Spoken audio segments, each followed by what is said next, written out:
And we're going across now to Dubai, where the Indian Prime Minister Narendra Modi has arrived in Dubai to take part in the COP28 summit. This forum will witness, as we know, important deliberations. They're going to strengthen the efforts to overcome climate change and also further sustainable development. Now, during his visit in the UAE in Dubai, the Prime Minister will also be interacting with various world leaders who've also come for the COP28 summit on the sidelines of the summit. And if we put this visit into context, in his departure statement, the Prime Minister had said that India has always laid emphasis on climate action, even while pursuing social and economic development in the country. Prime Minister Narendra Modi in his departure statement said, and I can read out the statement for you, it said, "In keeping with our civilization ethos, India has always laid emphasis on climate action, even as we pursue social and economic development. During our G20 presidency, climate was high on our priority. The New Delhi Leaders' Declaration, it includes numerous concrete steps on climate action and sustainable development. India has walked the talk when it comes to climate action. Our achievements in different sectors like renewable energy, energy efficiency, afforestation, energy conservation, mission life are testament to the commitment of our people towards Mother Earth." We have Arun Sharma with us, who travels with the Prime Minister. Arun, so put into context now the importance of this visit in terms of the Prime Minister, his program in Dubai. Mark, Prime Minister Narendra Modi has arrived in Dubai, and he will be attending the COP28 summit that starts tomorrow. And of course, we know this fact that world leaders have gathered here at Dubai for the COP28 summit. Leaders of the developing countries and developed countries and underdeveloped countries, they all have gathered here. Now, of course, all eyes are on this COP28 summit as to what are the crucial outcomes when we talk about combating climate change. Now, we have seen that how India has played a significant role or a leadership role on various fronts at the international platforms when it comes to climate change. How can we forget the Glasgow summit that happened, and whereby Prime Minister led out a vision, a 5-point vision primarily, that also included that how can India can become a carbon neutral country by 2070. So that's an ambitious target for a developing country. But now, apart from this, as to what is the crucial outcome, yes, all eyes are also in India as to how India has taken a leadership role when it comes to the International Solar Alliance and the way it is enhancing its capacities when it comes to green infrastructure. So yes, the climate financing or the green financing, the technology sharing, these two things are going to be very much important, because Prime Minister Narendra Modi, the Indian Prime Minister, apart from the summit, is also participating in three high-level events. One, of course, is being co-hosted by along with the UAE, and one, of course, with Sweden. When we talk about the green credit, that is going to be very much important.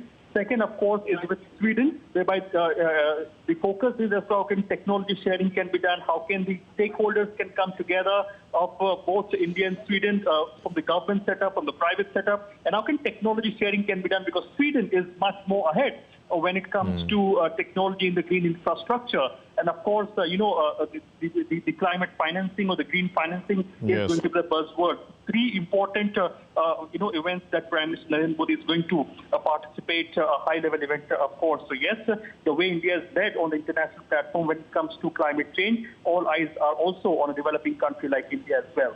Indeed. Arun, and when we look at finance, already, there is a $100 billion fund that has been agreed to in, or it has been approved at least in the COP28, which is for damage and, it's a fund basically for disaster and damage, but loss and damage fund.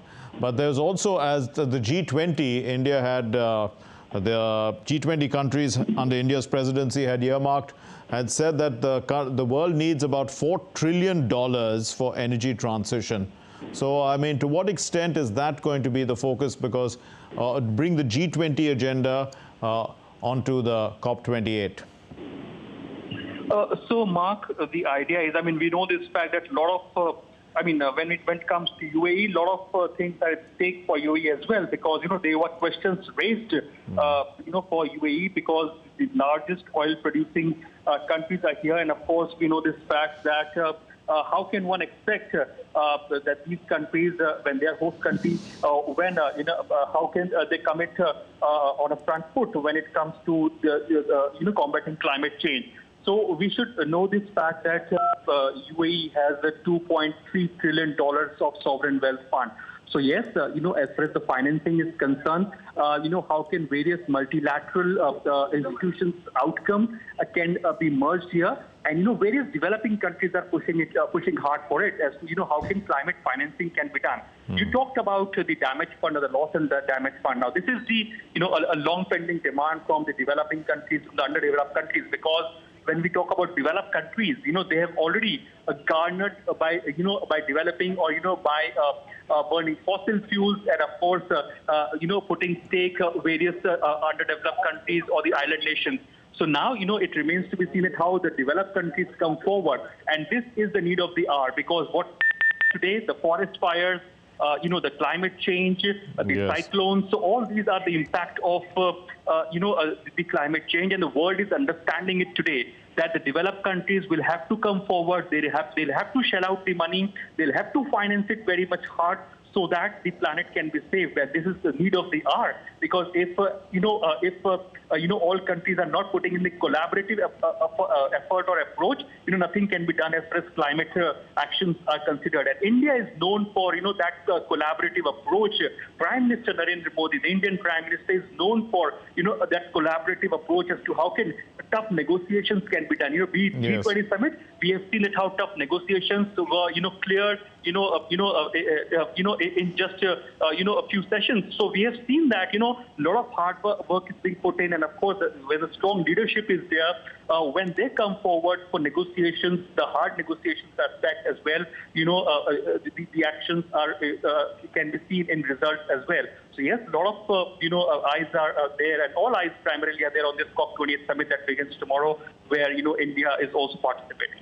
Also, Arun, if we look at, taking forward from what happened at the G20, because that was the last major summit that took place, and international issues were discussed. So we saw also that there was India pushing for, a global hydrogen ecosystem. Also, the Global Biofuels Alliance was happened. How do these things fit in with the COP agenda? So, these are the multilateral approach, having the, collaborative results, and that results into all these, actions.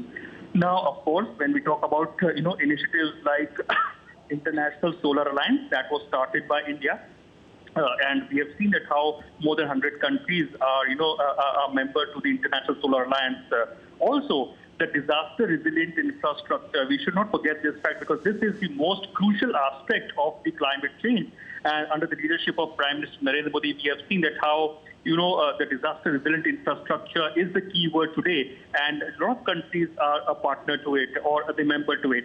Now, another important aspect is that we have seen that India, has also started this initiative during on the sidelines of G20, the Biofuel Alliance, whereby, the like-minded countries are coming together so that the biofuels, or the green capacities can be built upon. Now, the idea is, as Indian Prime Minister has already announced in Glasgow that they'll be reducing their carbon intensity by 45% from the level of 2005. So idea is to build the gradual infrastructure that is green in nature, the green capacity built upon, so that the carbon intensity can be reduced. The idea is to install the 500 gigawatt of capacity or the green capacities going forward by 2030. So now we have seen that how gradual transition is taking place. We are witnessing a lot of incentives being given on various green infrastructure, be it battery capacities, lithium-ion capacities, electric vehicles for that matter, in a developing country like India. Or we have also witnessed that how India is moving in a direction whereby it can become carbon neutral by 2070. So yes, a lot of multilateral institutions have their outcomes related to green energy. And of course, recently the Indian cabinet also passing on, the policies related to the hydrogen. So yes, India is moving in a direction whereby, green capacities, green ecosystem can be created related to biofuels, hydrogen, so that it can reduce its carbon capacity, carbon intensity going forward, as as per the India's vision Arun. or the Panchamrit given by Indian Prime Minister as well.